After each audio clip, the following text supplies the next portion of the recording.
Hi all, welcome back to our channel. എന്തൊക്കെയുണ്ട് വിശേഷങ്ങൾ? സുഖല്ലേ? ഇന്ന് എണീറ്റ് വരുമ്പോഴേ ഒരു ചെറിയൊരു മഴ. ഇത് മുഹറത്തിനെടുത്ത വീഡിയോ ആണ് കേട്ടോ. 2 ദിവസം മുൻപ് ഒരു ഒഴിവുണ്ടായിരുന്നില്ലേ, അത് കാരണം ഒഴിവുള്ള കാരണം കുറച്ച് നേരം വൈകിട്ടാണ് എണീറ്റിരിക്കുന്നത്.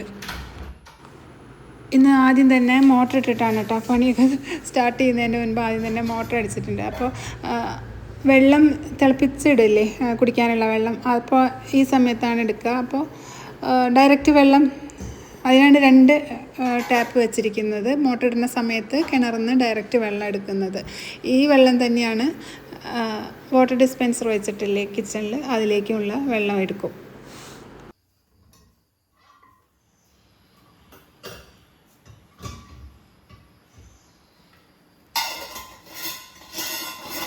ഇത് കുറേ പേര് ചോദിക്കാറുണ്ട്, ഈ വാട്ടർ ഡിസ്പെൻസർ എവിടെ നിന്നാണ്. എല്ലാ വീഡിയോയിലും ഉണ്ടായിരിക്കും ഈ ഒരു കമൻറ്റ്, ഇത് എവിടെ നിന്നാണ് വാങ്ങിച്ചത് എന്നുള്ളത്. ഞാൻ മിക്കതിലും പറയാറുണ്ട് തോന്നുന്നു, ഐക്കിയെന്ന് വാങ്ങിച്ചതാണത്. ഇതിൻ്റെ വേറെ മോഡൽസ് എല്ലാം ആമസോണിലും അല്ലെങ്കിൽ ഫ്ലിപ്കാർട്ടിലൊക്കെ കിട്ടുമായിരിക്കും. ഈ ഒരു മോഡൽ ഐക്കിയേൻ്റെയാണ്. ഇത് തക്കാളിയും പച്ചമുളകൊക്കെ ഇന്നലെ രാത്രി കൊണ്ടുവന്നതായിരുന്നു. അപ്പോൾ കഴുകി ഞാനങ്ങനെ അതിൽ തന്നെ വെച്ചു. കഴുകി ഇങ്ങനെ വിരിച്ച് വെച്ചില്ല. വിരിച്ചൊക്കെ ഇടുമ്പോൾ കുറച്ച് ഇതൊക്കെ എന്തെങ്കിലും പാറ്റ എന്തെങ്കിലുമൊക്കെ വന്നാലോ വിചാരിച്ചിട്ട് അപ്പോൾ അതിൽ തന്നെ വെച്ച് അടച്ചു വെച്ചിരിക്കുക. അപ്പോൾ രാവിലെ ആയപ്പോൾ ടിഷ്യൂ ഒക്കെ വെച്ചിട്ട് നിവർത്തിയിട്ടതാണ്. നല്ല മഴ അല്ലേ. ഇതേപോലെ രാവിലെ എപ്പോഴെങ്കിലൊക്കെ എപ്പോഴും മഴയുള്ളൂ, കുറച്ച് കഴിഞ്ഞാൽ വെയിലൊക്കെ ആയിരിക്കും. മഴ പെയ്യുമ്പോഴുള്ള സൗണ്ട് കേൾക്കാൻ നല്ല രസമാണല്ലേ. വീടിനകത്തും പുറത്തും ഒക്കെ നല്ല രസമായിട്ട് മഴ. നമ്മൾക്കൊക്കെ വീട്ടിനകത്ത് ഇങ്ങനെ ഒരു ഇഷ്ടപ്പെട്ടൊരു ഭാഗം ഉണ്ടായിരിക്കില്ലേ, ഇരിക്കാനൊക്കെ. എപ്പോഴും നമ്മൾ ഇരിക്കുന്നൊരു ഇടം ഉണ്ടായിരിക്കില്ലേ, അതും ഇവിടെയാണ് കേട്ടോ, ഈ വിൻഡോൻ്റെ മുകളിൽ. അപ്പോൾ അവിടെ ഇങ്ങനെ ഇരുന്നിട്ടുണ്ടെങ്കിൽ ബാക്കിലും അതും നല്ല വ്യൂ, അതേപോലെ ഈ ഗ്ലാസിൻ്റെ ഇടയിൽ കൂടി, പിന്നെ കോട്ടയാടും എല്ലാം ഇങ്ങനെ ഒരുമിച്ച് ഇങ്ങനെ കാണാം. അപ്പോൾ അവിടെയാണ് എപ്പോഴും ഇരുത്തം. ആരും എണീറ്റിട്ടില്ല. അപ്പോൾ പോയിട്ട് ഫ്രണ്ടിലെ ഡോറൊക്കെ തുറന്നിട്ട് ഞാൻ കാർ പോർച്ച് കാണിക്കാൻ വേണ്ടിയിട്ടാണ് പോണത് കേട്ടോ. അപ്പോഴാണിതാ ബൊഗെയിൻവില്ല വീണ് കിടക്കണം. ഇന്നലെ അതിന് മാത്രം കാറ്റും മഴയൊന്നും ഉണ്ടായിട്ടില്ല, പക്ഷേ എന്താ അറിയില്ല, അതങ്ങോട്ട് ചെരിഞ്ഞ് കിടക്കണം. ഇനി അവിടെ പിടിച്ച് കെട്ടിയിടണം. ഞാനിപ്പോൾ കാർ പോർച്ച് കാണിക്കാൻ വന്നതാണ്. കാർ പോർച്ചിൻ്റെ അന്ന് ഞാൻ കാണിച്ച സമയത്ത് ഇതിന് സീലിംഗ് ചെയ്തിട്ടുണ്ടായിരുന്നില്ല. അപ്പോൾ പിന്നീട് ചെയ്യുന്നതെന്തോ പറഞ്ഞിട്ടുണ്ടായിരുന്നു ഞാൻ. അപ്പോൾ ആ പണി കൂടി കഴിഞ്ഞപ്പോൾ അതും കഴിഞ്ഞു, പെയിൻറ്റിങ്ങും കഴിഞ്ഞിട്ട് ഇപ്പോൾ കാണിച്ചു തരാം. ഇപ്പോൾ എല്ലാം കഴിഞ്ഞു. അതിന് ഒരു പണി കൂടി ഉണ്ട് അവിടെ. അത് പിന്നെ ചെയ്യപ്പോൾ വരാറിട്ട് ആ വെള്ളം വീഴുന്നില്ലേ, അവിടെ ഒരു പൈപ്പ് എന്തെങ്കിലും ആക്കണം. അപ്പോൾ അല്ലെങ്കിൽ അവിടെ ആ ലൈറ്റിൻ്റെ മുകളിലാണ് അത് അവിടെ വീഴുന്നത്. ആ കാർ പോർച്ചിൻ്റെ ആ മതിലില്ലേ, അവിടെ ഇങ്ങനെ വന്ന് വീഴുകയാണ്.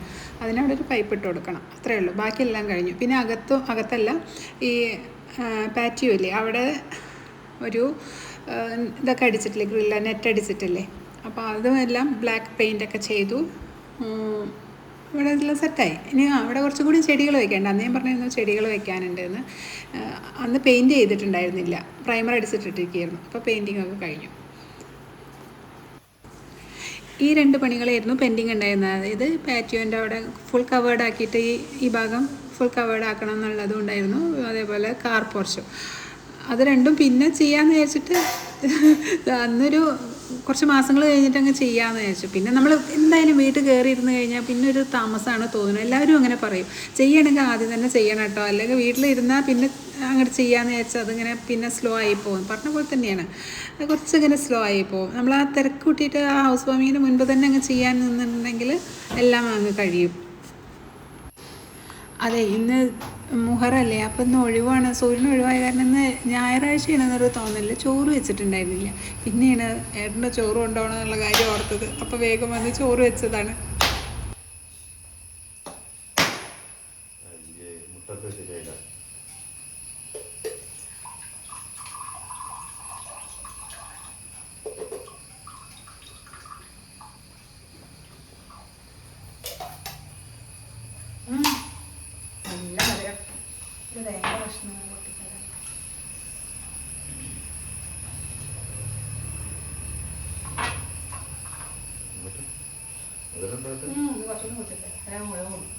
പക്ഷെ തേങ്ങ ഇടുന്നില്ല.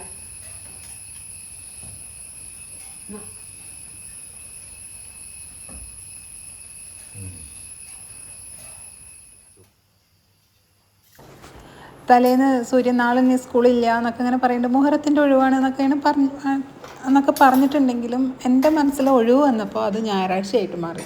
അപ്പോൾ ഞായറാഴ്ച ആർക്കും ചോറൊന്നും കൊണ്ടുപോകണില്ല, എല്ലാവരും ഉച്ചയ്ക്ക് ഇവിടെ ഉണ്ടാവുമല്ലോ, അപ്പോൾ സാവധാനമല്ലേ വയ്ക്കുക. അങ്ങനെ നടന്നു. വീഡിയോ എടുക്കുന്നുണ്ട്, പക്ഷെ അതൊരു ഞായറാഴ്ച ദിവസമാണെന്നുള്ള മട്ടിൽ ഇങ്ങനെ എടുത്തിട്ട്. ഇനിയിപ്പോൾ ഏട്ടന് ചോറിലേക്ക് തൈരുണ്ട്, മുട്ട ഉണ്ടാക്കണം, പിന്നെ ചമ്മന്തി ഉണ്ട്, അങ്ങനെയൊക്കെ ആയിട്ട് അങ്ങ് അഡ്ജസ്റ്റ് ചെയ്യും. സാമ്പാർ ഇനിയിപ്പോൾ ഞാൻ കുറച്ച് കഴിഞ്ഞിട്ടേ വയ്ക്കുള്ളൂ. രാവിലെ ഞാനൊക്കെ മറന്നില്ലേ, കറിയൊക്കെ വെക്കാൻ മറന്നില്ലേ. ഇന്ന് ബ്രേക്ക്ഫാസ്റ്റിന് ഇഡ്ഡലിയാണ് കേട്ടോ. ഇഡ്ഡലിക്ക് ചമ്മന്തിയും ചട്നിയാണ്.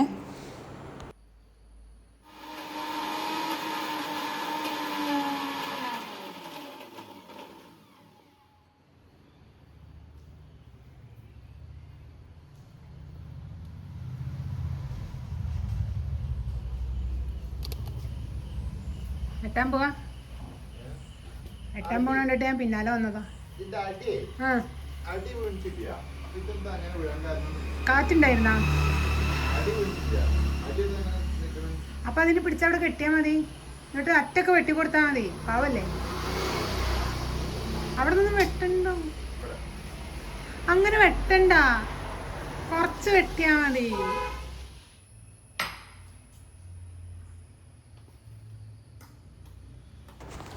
അപ്പോൾ അവിടെ ഒരു തീരുമാനം ആക്കാണ്ട് ഞാൻ ഇങ്ങോട്ട് പോന്നു. ചിലപ്പോൾ വെട്ടും, ചിലപ്പോൾ കുറച്ച് വെട്ടും, ചിലപ്പോൾ കുറച്ച് കൂടുതൽ വെട്ടും, അറിയില്ല. ഇനി കുറച്ച് കഴിഞ്ഞ് പോയി നോക്കണം എന്താണ് അവിടുത്തെ സ്ഥിതി എന്നുള്ളത്.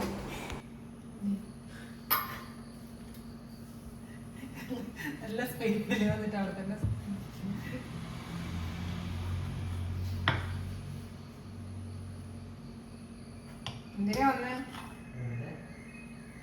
എന്തിനാ കടന്നെ പോയി? പിന്നെന്തിനാ അങ്ങോട്ട് പോണത്? കുറച്ചേരം കൂടി നിന്ന് കണ്ടൂടെ?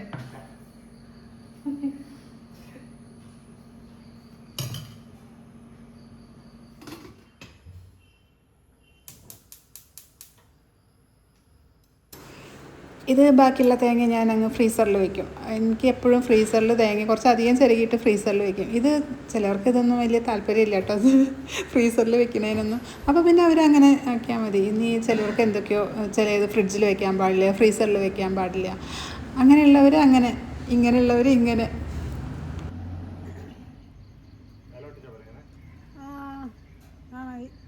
അല്ല, എനിക്ക് അതിൻ്റെ തണ്ടും വേണം. എനിക്കിനി സാമ്പാറിക്കൊക്കെ വേണം. മുകളിൽ നിന്നൊരു തണ്ട് ഇങ്ങനെ പൊട്ടിച്ചാൽ മതി. അത്ര ഒരു കഷ്ണം കൂടി. ഇതത്ര പിശുക്ക്. ഞാൻ അവിടുന്ന് അടുക്കളയിൽ നിന്ന് വീണ്ടും ഞാൻ ഫ്രണ്ടിൽ വന്ന് നിൽക്കുകയാണ്. ഇവർ രണ്ടുപേരും കൂടിയിട്ട് ചെടിയൊക്കെ എടുത്ത് വെക്കണ കണ്ടപ്പോൾ എന്നാൽ ശരി ചെടി വയ്ക്കുന്നത് അങ്ങ് വീഡിയോ എടുക്കാമെന്ന് വിചാരിച്ചിട്ട്. ഇത് ഫ്രണ്ടിൽ നിന്ന് പുറത്തുനിന്ന് നോക്കിയാൽ ഇങ്ങനെ കാണും കേട്ടോ.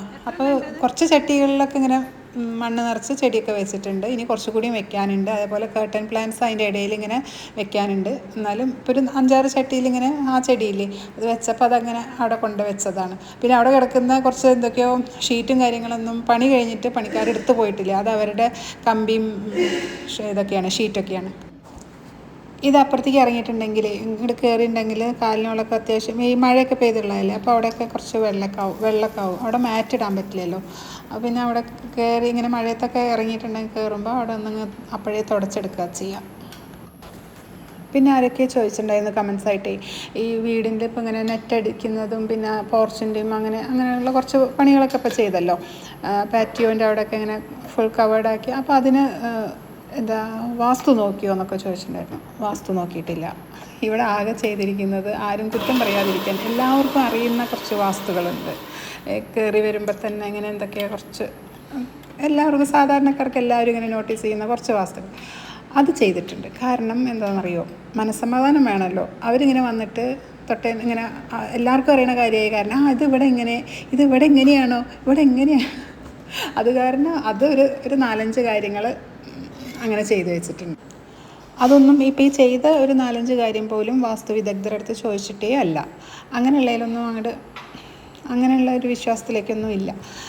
ഇത് ആർക്കിടെക്റ്റിന് അറിയുന്ന, അമ്മൂനറിയുന്ന കുറച്ച് കാര്യങ്ങളുണ്ടല്ലോ, ബേസിക്കായിട്ടുള്ള അത് വെച്ചിട്ടൊന്ന് ഞാൻ ചെയ്തു എന്ന് മാത്രമേ ഉള്ളൂ. പലവരുടെയും ചോദ്യങ്ങൾ, ഒരുപാട് ചോദ്യങ്ങളൊന്നും വേണ്ട, അങ്ങനത്തെ കുറച്ച് കാര്യങ്ങളൊക്കെ ഇല്ലേ, ചില ആൾക്കാർ ഇങ്ങനെ കൂടുതൽ നമ്മളെ അടുത്ത് ഇങ്ങനെ പറഞ്ഞുകൊണ്ടിരിക്കും. അത് അങ്ങനെ പറയാതിരിക്കുകയാണ് ഏറ്റവും നല്ലത് കേട്ടോ. നമ്മളൊരു വീട് പണി ചെയ്ത് കഴിഞ്ഞിട്ടുണ്ടെങ്കിൽ നമ്മളുടെ വിശ്വാസം മറ്റുള്ളവരുടെ അടുത്ത് ഇങ്ങനെ അനാവശ്യമായിട്ട് പറയാതിരിക്കുക. ഒരു വീട് കംപ്ലീറ്റ് ചെയ്ത് കഴിഞ്ഞാൽ ഈ ചുവര് ഇവിടെ പാടില്ലായിരുന്നു, അല്ലെങ്കിൽ ഇത് ഇവിടെ എന്തിനാ ഇങ്ങനെ വെച്ചത്, അല്ലെങ്കിൽ പൂജാ റൂമാണെങ്കിൽ അതിന് ഡോറ് വേണമെന്നോ ഡോറ് വെക്കണമെന്നോ, അല്ലെങ്കിൽ അത് അരയ്ക്ക് താഴെ ഇരിക്കണം വിളക്ക് കത്തിക്കേണ്ടത്, അല്ലെങ്കിൽ മേലെ ഇരിക്കണം, അങ്ങനത്തെ ഉള്ള കുറേ നമ്മളൊരു കാര്യം ചെയ്തിട്ടതാണ്. എല്ലാവരും ഒരുപോലെ ആയിരിക്കില്ല. ഇപ്പം എൻ്റെ അടുത്ത് ഇപ്പോൾ എന്ത് പറഞ്ഞാലും എനിക്കൊരു മാറ്റമില്ല. എൻ്റെ വീട്ടിലിപ്പോൾ ഞാൻ അവിടെ ഇങ്ങനെയായിരുന്നു വേണ്ടിയിരുന്നു, ഇവിടെ ഇങ്ങനെയാണ്, ആരൊക്കെയോ അങ്ങനെയൊക്കെ പറയുന്നുണ്ട്. പക്ഷെ ഞാനത് ഒരു ചെവി കൂടെ കേട്ടിട്ട് മറ്റേ ചെവി കൂടെ വിടുക അത്ര പോലും ഇല്ല. ഒരു ചെവി കൂടെ ഞാൻ കേൾക്കത്തില്ല, അതൊന്നും ഞാൻ ചെയ്യില്ല. പക്ഷെ ചിലവരുടെ മനസ്സമാധാനം അങ്ങോട്ട് പോയി കിട്ടും. അപ്പോൾ അവർക്ക് ആ ഭാഗം പൊളിച്ച് കളഞ്ഞിട്ട് ഇവരെന്താണോ പറഞ്ഞത് അതുപോലെ. എല്ലാവരുടെ മനസ്സ് ഒരുപോലെ ഇരിക്കണമെന്നില്ലല്ലോ. ചിലവർക്ക് ഇങ്ങനത്തെ എന്തെങ്കിലും കേൾക്കുമ്പോഴേ ഭയങ്കര പേടിയാണ്, എന്തെങ്കിലും ഇനി വരാം, എന്തെങ്കിലും പ്രശ്നമാകുമോ എന്ന് വിചാരിച്ചിട്ട് അവർ ആ ഭാഗം ഈ പറഞ്ഞതിനനുസരിച്ചിട്ട് അങ്ങോട്ട് ചെയ്യിപ്പിച്ചാലേ സമാധാനം കിട്ടും. അപ്പോൾ വീട്ടിൽ എന്തെങ്കിലും വീണ്ടും പണിയായി, നമുക്ക് അധിക ചിലവാണ് അതൊക്കെ. പിന്നെ ഇങ്ങനെ വിശ്വാസത്തിൻ്റെ മുകളിൽ ഓരോന്ന് ചെയ്യാൻ നിന്നാൽ അങ്ങനെ ചെയ്ത് പലരുടെ വിശ്വാസം പലതാണ്, എല്ലാവരുടെയും ഒരുപോലെ അല്ലല്ലോ. അപ്പോൾ അവനവൻ്റെ വിശ്വാസത്തിനനുസരിച്ചിട്ട് നിൽക്കുക. പിന്നെ നമുക്ക് ചെയ്യാൻ പറ്റുന്ന കാര്യം നമ്മളുടെ വിശ്വാസം നമ്മളനുസരിച്ചാൽ പോരെ. എന്തിനാ അത് മറ്റ് ആൾക്കാരുടെ അടുത്ത് നമ്മൾ പറഞ്ഞ് അവരുടെ മനസ്സിനെ ഇങ്ങനെ ഇതാക്കി എന്താ പറയുക, ഒരു മനസ്സമാധാനം കളയിപ്പിക്കുന്നത്.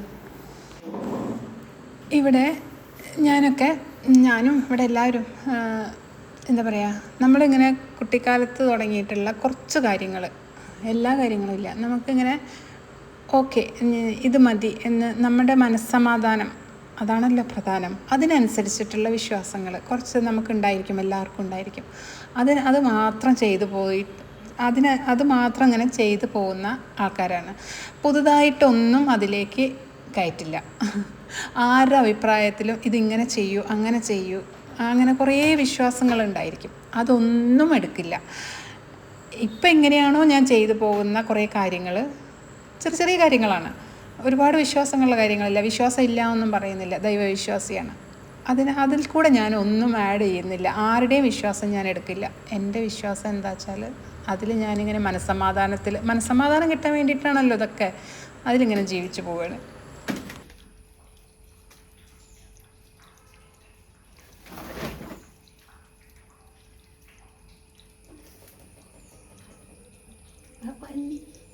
പല്ലി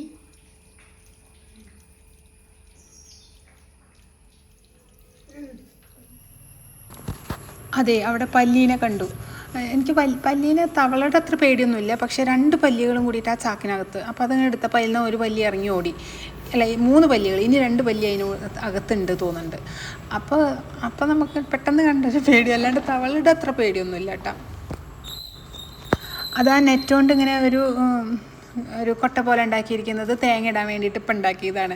അതവിടെ പ്രൈമർ അടിച്ചിട്ട് വെച്ചിട്ടുണ്ടായിരുന്നു. അപ്പോൾ പെയിൻറ്റ് ചെയ്തപ്പോൾ ആ പെയിൻറ്റ് ചെയ്യാൻ വേണ്ടിയിട്ട് അത് തേങ്ങയൊക്കെ പുറത്തേക്ക് ഇട്ടത്. അപ്പോൾ അത് പെയിൻറ്റ് ചെയ്തതൊക്കെ ഉണങ്ങിയപ്പോൾ അതിലേക്ക് തന്നെ ഇട്ടു. ഇത് ഒരു മുട്ട വേവിക്കാൻ വെച്ചതാണ്. സൂര്യൻ ഇവിടെ ക്ലാസ് ഇല്ലല്ലോ. അപ്പോൾ ഒരു വിശപ്പാണ്, വെറുതെ വീട്ടിലിരിക്കുമ്പോൾ വിശപ്പാണ്. അപ്പോൾ ഞാൻ വേറെ ഒന്നും നോക്കിയപ്പോൾ കണ്ടില്ല, അപ്പോൾ അത് വേവിച്ച് കൊടുക്കാൻ വിചാരിച്ചു. ഇത് സാമ്പാർ വയ്ക്കാൻ പോവാണ് കേട്ടോ. പാലക്കാടൻ സാമ്പാർ, വറുത്തരച്ച സാമ്പാറാണ്. വറുത്തരയ്ക്കുക എന്ന് പറയുന്നത് തേങ്ങ വറുത്തരയ്ക്കുന്നതിനാണ്. ഈ പാലക്കാട് സാമ്പാർ എന്ന് പറഞ്ഞാൽ പാലക്കാട് തന്നെ എല്ലാവരും ഒരേപോലെ ഒന്നും ആവില്ല വെക്കുന്നുണ്ടായിരിക്കുക, പല പോലെ ആയിരിക്കും വെക്കുന്നുണ്ടാവുക.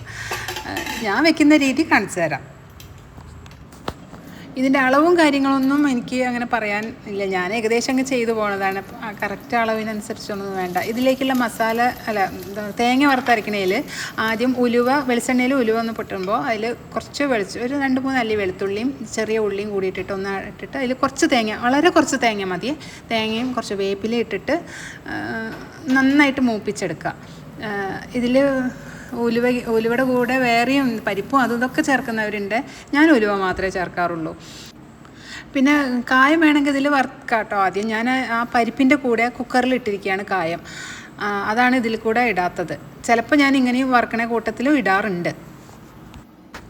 എന്നിട്ട് തേങ്ങ നന്നായിട്ട് മൂത്ത് കഴിഞ്ഞിട്ടുണ്ടെങ്കിൽ അതിൽ മല്ലിപ്പൊടി ഓൾറെഡി വറുത്ത മല്ലിപ്പൊടി തന്നെയാണ്, എന്നാലും ഒരു വറവ് മണക്കൂടിയും കിട്ടിയാൽ നല്ലതാണ്. കുറച്ച് മല്ലിപ്പൊടിയും കുറച്ച് മുളക് പൊടിയും, ഇതൊക്കെ അവരവരുടെ ഇഷ്ടത്തിനനുസരിച്ചിട്ട് ഇടുക.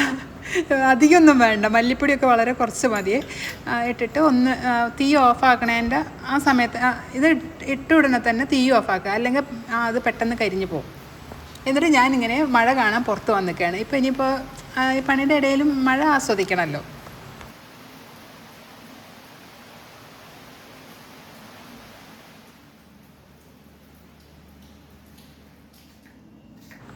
പിന്നെ സാമ്പാറിലേക്ക് കഷ്ണങ്ങളായിട്ട് സവാള കുറച്ച് വലിയ കഷ്ണങ്ങളായിട്ടാണ് അരി കേട്ടോ. ഉരുളക്കിഴങ്ങ്, ക്യാരറ്റ്, തക്കാളി പിന്നെ ഇടും. ഇതിൻ്റെ കൂടെ ഈ കുക്കറിൽ ഈ കഷ്ണത്തിൻ്റെ കൂടെ ആദ്യം ഇടും. ഇത് ഇട്ടിട്ട് പുളി ഒഴിച്ച് കുറച്ച് ഉപ്പ് ഇട്ടിട്ട് മഞ്ഞൾപ്പൊടി ഇട്ടിട്ട് ഒന്നുകൂടി വേവിക്കുക. കഷ്ണങ്ങളൊന്നും അധികം വെന്തുടയരുത് എന്നുള്ളത് എനിക്ക് നിർബന്ധമാണ് കേട്ടോ. പക്ഷേ ചിലർക്ക് സാമ്പാറിൽ നല്ല ഇങ്ങനെ കൊഴുന്ന് നല്ല ഇങ്ങനെ എന്താ പറയുക, കഷ്ണങ്ങളൊക്കെ ഉടഞ്ഞ സാമ്പാറാണ് ഇഷ്ടം. ഇവിടെ എനിക്ക് കഷ്ണങ്ങളൊന്നും ഉടയാത്ത സാമ്പാറാണ് ഇഷ്ടം, അതിനനുസരിച്ചാണ് വെക്കുന്നത്. എന്നിട്ട് മുരിങ്ങക്കായ അതിൻ്റെ കൂടെ ഇടില്ല, ആദ്യം ഇടില്ല, കാരണം അത് ഉടയും പെട്ടെന്ന്, അതിങ്ങനെ നാര് പോലെ ആയിരിക്കും. അതിനാണ് ഞാൻ അതൊന്ന് ആദ്യത്തെ കഷ്ണം ഒന്ന് ചെറുതായിട്ട് വെന്ത് അപ്പോഴേ ഞാൻ തുറന്ന് എന്നിട്ട് മുരിങ്ങക്കായ ഇട്ടിട്ട് പിന്നെ വിസിൽ വരില്ല, ചെറുതായിട്ടൊന്നിങ്ങനെ തിളപ്പിച്ചെടുക്കുകയുള്ളൂ. അല്ലെങ്കിൽ അത് തുറന്ന് വെച്ച് തിളപ്പിച്ചാലും മതി. എന്തായാലും കഷ്ണങ്ങളൊന്നും ഉടയരുത്, അത് നിർബന്ധമാണ്. അതിനിടയിൽ പച്ചമുളകും തക്കാളിയൊക്കെ കഴുകി വെച്ചിട്ടുണ്ടായിരുന്നു, അതെല്ലാം ഫ്രിഡ്ജിനകത്തേക്ക് എടുത്തേക്കാണ്. പച്ചമുളക് എടുത്തേക്കുമ്പോൾ പിന്നെ ഇപ്പോൾ എല്ലാവർക്കും അറിയാമല്ലോ, ടിഷ്യൂ അപ്പുറം ഇപ്പുറം താഴെ മേലൊക്കെ വെച്ചിട്ടുണ്ടെങ്കിൽ എന്താ പറയുക, ആദ്യം പെട്ടെന്നൊന്നും ചെയ്യാതൊക്കെ ഇരിക്കും. ഇനി സാമ്പാറിലേക്ക് വെണ്ടയ്ക്കും പച്ചമുളകും തക്കാളി ആദ്യം ഇത്തിരി ഇട്ടിട്ടുണ്ട്, പിന്നെ കുറച്ചുകൂടി തക്കാളി ഇട്ടിട്ടുണ്ട്. പിന്നെ വറുത്ത് വെച്ച അതില്ലേ കൂട്ടില്ലേ, അത് നന്നായിട്ട് അരച്ചിട്ട് അതും ചേർത്ത് കൊടുത്തിട്ടുണ്ട്. ഇനി വെണ്ടയ്ക്കൊന്ന് വേവണമല്ലോ, അതിൽ ഞാൻ ഇത് ഇട്ടിട്ടുണ്ട്, എന്താ പറയുക, വഴുതനയും ചെറിയൊരു കഷ്ണം ഇട്ടിട്ടുണ്ട്. ഇനി അത് കുക്കർ മൂടി വെക്കില്ല, കുക്കറിൻ്റെ അടപ്പിട്ടിട്ട് മൂടി വെക്കില്ല, ജസ്റ്റ് തിളച്ചിട്ട് അങ്ങനെ വേവുള്ളൂ. അല്ലെങ്കിൽ വെണ്ടയ്ക്കൊക്കെ അങ്ങോട്ട് വെന്ത് ഒട്ടയും, കുക്കറിൻ്റെ അടപ്പൊക്കെ വെച്ചിട്ട് പിന്നെ ആക്കിയിട്ടുണ്ടെങ്കിൽ. പിന്നെ അതിലേക്ക് വേപ്പിലിട്ട് കൊടുക്കണു, മല്ലിയില ഇട്ട് കൊടുക്കണു. അത് മല്ലിയിലൊക്കെ ലാസ്റ്റ്, അതിങ്ങനെ കട്ടിംഗ് ബോർഡിൽ വെച്ചിട്ട് കട്ട് ചെയ്തിട്ട് എടുക്കണേക്കാളും നല്ലത് കൈ കൊണ്ട് ഇങ്ങനെ പിരിച്ചിടുന്നതാണ് കുറച്ചുകൂടി സ്മെല്ലുണ്ടായിരിക്കും. പിന്നെ സാമ്പാറിൽ അധികം അങ്ങനെ കട്ടി ഉണ്ടാവില്ല കേട്ടോ, ഇവിടുത്തെ സാമ്പാറിൽ കുറച്ചൊരു ലൂസായിരിക്കും. പിന്നെ വറുത്തിടുക, അത് നല്ല വെളിച്ചെണ്ണയിൽ കടുകും ഉലുവയും വറ്റൽമുളകും വേപ്പിലിട്ടിട്ട് നന്നായിട്ട് വറുത്തിടുക, അത്രയേ ഉള്ളൂ. അതൊക്കെ കഴിഞ്ഞ് നേരെ കുളിക്കാൻ പോയി. കുളി കഴിഞ്ഞ് വന്നതിന് ശേഷം പിന്നെ ഞാൻ സൂര്യൻ്റെ അടുത്ത് കുറച്ച് നേരമൊക്കെ വർത്താനൊക്കെ പറഞ്ഞിരുന്നു. കുറച്ച് ഓർഡർ എടുക്കാനൊക്കെ ഉണ്ടായിരുന്നു, കുറച്ച് പണികളൊക്കെ വേറെ ഉണ്ടായിരുന്നു. ഇനിയിപ്പോൾ ഓണമൊക്കെ വരില്ലേ, ഇനിയിപ്പോൾ ആകെ തിരക്കായിരിക്കും. പിന്നെ ഷോർട്ട് വീഡിയോയിൽ എങ്ങനെയാണ് പാട്ട് ഇടുന്നത് എന്നുള്ളത് ചോദിച്ചിട്ടുണ്ടായിരുന്നു കമൻറ്റിൽ. ഞാൻ ആളുടെ പേര് മറന്നുപോയിട്ടോ. അപ്പോൾ അതിൽ ഞാൻ പറഞ്ഞു കൊടുത്തിട്ടുണ്ടായിരുന്നു. അപ്പോൾ ടൈപ്പ് ചെയ്യാൻ നമുക്ക് കുറേ ടൈപ്പ് ചെയ്യാൻ പറ്റില്ലല്ലോ. അപ്പോൾ എൻ്റെ അടുത്ത് വീഡിയോയിൽ പറയുമോ എന്ന് ചോദിച്ചു. ഇനിയിപ്പോൾ ഇത് കാണുന്നുണ്ട്, ഞാൻ അടുത്ത വീഡിയോയിൽ പറയാമെന്ന് പറഞ്ഞു, പക്ഷേ കഴിഞ്ഞ വീഡിയോയിൽ പറയാൻ മറന്നു. പ്രത്യേകിച്ചൊന്നുമില്ല, ഇൻസ്റ്റയിൽ ഇതൊക്കെ റീൽസൊക്കെ ഇടുമ്പോൾ പാട്ട് എടുക്കില്ല, അതേപോലെ തന്നെ ഇതിലും അപ്ലോഡ് ചെയ്യുന്ന സമയത്ത് എനിക്ക് എങ്ങനെ പറഞ്ഞു തരേണ്ടതെന്ന് അറിയുന്നില്ല. അപ്ലോഡ് ചെയ്യുന്ന സമയത്ത് യൂട്യൂബിൽ തന്നെ ഉണ്ടായിരിക്കും അതിൻ്റെ കുറേ പാട്ടുകൾ. അതൊന്നും എടുത്തിട്ടുണ്ടെങ്കിൽ കോപ്പിറൈറ്റ് ഒന്നും വരില്ല. നമ്മൾ ജസ്റ്റ് അപ്ലോഡ് ചെയ്യുന്ന സമയത്ത് ഒരു മ്യൂസിക്കിൻ്റെ സിമ്പിൾ വരില്ലേ, അതിങ്ങനെ ടോപ്പിൽ വരും. അപ്പോൾ അതിൽ ക്ലിക്ക് ചെയ്ത് പോയിട്ടുണ്ടെങ്കിൽ യൂട്യൂബിലെ പാട്ടുകളാണ് വരിക, യൂട്യൂബിൽ റെക്കമെൻഡ് ചെയ്യുന്ന പാട്ടുകൾ. അതിൽ പഴതും പുതുതും എല്ലാം ഉണ്ടായിരിക്കും. അതെടുത്തിട്ടുണ്ടെങ്കിൽ കോപ്പിറൈറ്റ് ഒന്നും വരില്ല. ഡ്രസ്സ് വിരിച്ചിടാൻ ഞാൻ മറന്നു, അതിൻ്റെ ഇടയിൽ നല്ല വെയിൽ വന്നിട്ടുണ്ടായിരുന്നേ, പക്ഷേ ഞാൻ മറന്നു. ഇനിയിപ്പോൾ വിരിച്ചിട്ടിപ്പോൾ ഉച്ചയായി, ഇനിയിപ്പോൾ വെയിൽ വരുമോ എന്തോ അറിയില്ല. വെയിലില്ലെങ്കിൽ ഇനി വർക്ക് ഏരിയയിലേക്ക് കയറ്റി വെക്കേണ്ടി വരും സ്റ്റാൻഡ് കുറച്ച് കഴിഞ്ഞാൽ. ഇനി ഓർഡർ എടുക്കലും കാര്യങ്ങളൊക്കെ ആയിട്ട് ഞാനിങ്ങനെ ഇരിക്കും. ഉച്ചയ്ക്ക് ഭക്ഷണം കഴിച്ച് കഴിഞ്ഞാലൊന്നും ഉറക്കമൊന്നുമില്ല കേട്ടോ, ഉറങ്ങാൻ സമയമില്ല. ഇങ്ങനെ എന്തെങ്കിലുമൊക്കെ ആയിട്ട് ചെയ്യാനുണ്ടായിരിക്കും. സാരി ഓർഡർ എടുക്കലും കാര്യങ്ങളൊക്കെ ആയിട്ട്, പാക്കിങ്ങും കാര്യങ്ങളൊക്കെ ആയിട്ട് എന്തെങ്കിലും വർക്ക് ഉണ്ടായിരിക്കും ഉച്ചയ്ക്ക്. ഈ കൊറിയർ കാത്തിരിക്കരുത്, ഇവർ തലേന്ന് വിളിച്ചിട്ടുണ്ടായിരുന്നേ, അത് സ്പാം കോളായിട്ടാണ് വന്നത്. അപ്പോൾ ഞാൻ വിചാരിച്ചു അത് ഞാൻ നമ്മൾ അറ്റൻഡ് ചെയ്യണില്ലല്ലോ. അപ്പോൾ അവർ മെസ്സേജ് അയച്ച് അവിടെ അവൈലബിൾ ആണോ ഇല്ലേ, വിളിച്ചിട്ടുണ്ടായിരുന്നു, എടുത്തില്ല എന്നൊക്കെ പറഞ്ഞിട്ട്. അപ്പോൾ പിന്നെ ഞാൻ വാട്സപ്പിൽ അയച്ചു, ഇന്നുണ്ടാവും എന്നൊക്കെ പറഞ്ഞിട്ട്. അപ്പോൾ അവരുടെ അടുത്ത് ചോദിക്കുകയാണ്, നിങ്ങളുടെ എന്താ സ്പാം കോളായിട്ടാണ് വന്നത്, അതാണ് ഞാൻ എടുക്കാവുന്നത് എന്നൊക്കെ പറഞ്ഞിട്ട്. പറഞ്ഞു അവരെ നേരിട്ട് കണ്ടപ്പോൾ. ഇതൊരു അൺബോക്സിങ് വീഡിയോ ഇനിയിപ്പോൾ അടുത്ത് തന്നെ മറ്റേ ഷോർട്ട് വീഡിയോ ആയിട്ട് ഇടാം കേട്ടോ. ഞാനിപ്പോൾ എല്ലാത്തിലും കൂടി കാണിക്കണ്ടല്ലോ. നെസ്റ്റേഷ്യൻ്റെ കുറച്ച് പ്രൊഡക്ട്സൊക്കെ വന്നതാണ്. ഇനിയിപ്പോൾ നമ്മുടെ കിച്ചണിലേക്ക് നമ്മൾ വലതുകാല് വെച്ച് കയറ്റുന്നുണ്ട് ഇവരെയൊക്കെ. കിച്ചണിലേക്ക് മാത്രമല്ല കേട്ടോ, നമ്മളെ വീട്ടിലേക്ക് എന്നുള്ള അങ്ങനെ പറയാം. ബെഡ്ഷീറ്റൊക്കെ ഉണ്ട്. അങ്ങനെ അൺബോക്സിങ് വീഡിയോ കഴിഞ്ഞു. ഷോർട്ട് വീഡിയോ ആയിട്ട് ചെയ്തിട്ടുണ്ട്, അതിന് ഇടാം. ഞാനും സൂര്യനും കൂടിയിട്ട് കുറച്ച് പഴംപൊരി പരിപ്പ് വട ഇതൊക്കെ ഉണ്ടല്ലോ ഉണ്ടാക്കുന്ന കടയിലേക്ക് പോവുകയാണ്. അങ്ങനെ പോവാറേ ഇല്ല, പക്ഷേ ഇന്ന് അങ്ങനെ പോകാൻ തോന്നി. അവൻ്റെ അടുത്ത് പറഞ്ഞു നമുക്ക് പോയിട്ട് വാങ്ങിക്കാമെന്നൊക്കെ പറഞ്ഞു. എനിക്കതൊന്നും തിന്നിട്ടുണ്ടെങ്കിൽ എനിക്ക് അപ്പോൾ വയറുവേദന എടുക്കും. എനിക്ക് ഒരു തരം ഇവരിങ്ങനെ എന്താ പറയുക, എണ്ണൊന്നും അത്ര നമ്മൾ വീട്ടിലുണ്ടാക്കണം അങ്ങനത്തെ പോലത്തെ അത്രയും ഇതിലൊന്നും അല്ലല്ലോ ഉണ്ടാക്കുക. അപ്പോൾ അങ്ങനത്തെ പുറത്തുനിന്നൊക്കെ കഴിച്ചിട്ടുണ്ടെങ്കിൽ വയറ് വേദനിക്കുന്ന പോലെയോ കുറച്ച് നേരത്തിന് എന്തോ ഒരു അസ്വസ്ഥത ഉണ്ടാവും. എന്നാലും ഇപ്പോൾ പോയിട്ട് വാങ്ങിക്കണം. ആദ്യമായിട്ടാണ് ഞാൻ ഈ ഷോപ്പിൽ പോകുന്നത്. അങ്ങനെ ചെന്നിട്ട് വാങ്ങിക്കാൻ നേരത്ത് പരിപ്പ് വട ഇല്ല, ബാക്കി പറഞ്ഞ കാര്യങ്ങളൊക്കെ ഉണ്ട്. പഴംപൊരി എന്തൊക്കെയോ ഉണ്ട്, ഉള്ളിവടയോ അങ്ങനെ എന്തൊക്കെയോ എല്ലാം വാങ്ങിച്ചു. ഇനി പോയിട്ട് ചായ ഉണ്ടാക്കണം. കട്ടൻ ചായയും ഈ ഇതൊക്കെ കൂടി കഴിക്കാൻ നല്ല കഴിക്കുമ്പോൾ ഇങ്ങനെ കഴിക്കൂട്ടാ. അത് കഴിഞ്ഞാലാണ് പ്രശ്നം വരിക. ഈ നോമ്പ് റംദാൻ മാസത്തിൽ ഇങ്ങനെ കുറേ ഉണ്ടാവുമല്ലോ. അപ്പോൾ ഗൾഫിലായിരുന്ന സമയത്ത് ഒരിടയ്ക്ക് ഇതൊരു ശീലമായിപ്പോയി. കഴിച്ചിട്ട് എന്നിട്ട് മുഖത്ത് നിറച്ച് കുരു വന്നു. പിന്നെ ഞാൻ കഴിച്ചിട്ടില്ല. പിന്നെ അതിന് ശേഷം വയറുവേദനയും വരാൻ തുടങ്ങി. അപ്പോൾ പിന്നെ തീരെ നിർത്തി. ഇത് കണ്ടോ, അൺബോക്സിങ് ചെയ്തിട്ടൊക്കെ ഇങ്ങനെ ഇപ്പോൾ കൂട്ടി വെച്ചിരിക്കുക. ഇനി അതെല്ലാം മടക്കി വെക്കണം. ഞായറാഴ്ച ആകുമ്പോൾ ഏതെങ്കിലും ഇങ്ങനെ എടുക്കുന്ന ആൾക്കാരില്ല, അവരെയൊക്കെ വിളിച്ചിട്ട് അത് കൊണ്ടുപോകാൻ പറയണം. അതിൻ്റെ മുൻപൊക്കെ ഒന്ന് ഒതുക്കി വെക്കണം, ഇങ്ങനെ ഇട്ടാൽ ശരിയാവില്ല. അപ്പോൾ ഞാനും സൂര്യനും കൂടിയിട്ട് കട്ടൻ ചായയും എന്താ പറയുക ഈ സാധനം എണ്ണക്കടികളൊക്കെ കഴിക്കട്ടെ. എന്നിട്ട് ഞാനൊന്ന് വയറ് വേദനിച്ചിരിക്കട്ടെ. എപ്പോഴാണ് എന്നിട്ട് ഞാൻ അധികം കഴിക്കില്ല, കുറച്ചേ കഴിക്കുള്ളൂ. എന്നാലും അതിന് വയറുവേദന ഉണ്ടാവും. കുറച്ച് കഴിഞ്ഞാൽ മാറുമായിരിക്കും. അപ്പോൾ ശരി, ഇന്നത്തെ വീഡിയോ എല്ലാവർക്കും ഇഷ്ടമായി കാണുന്ന വിചാരിക്കണം. Thanks for watching. ബൈ.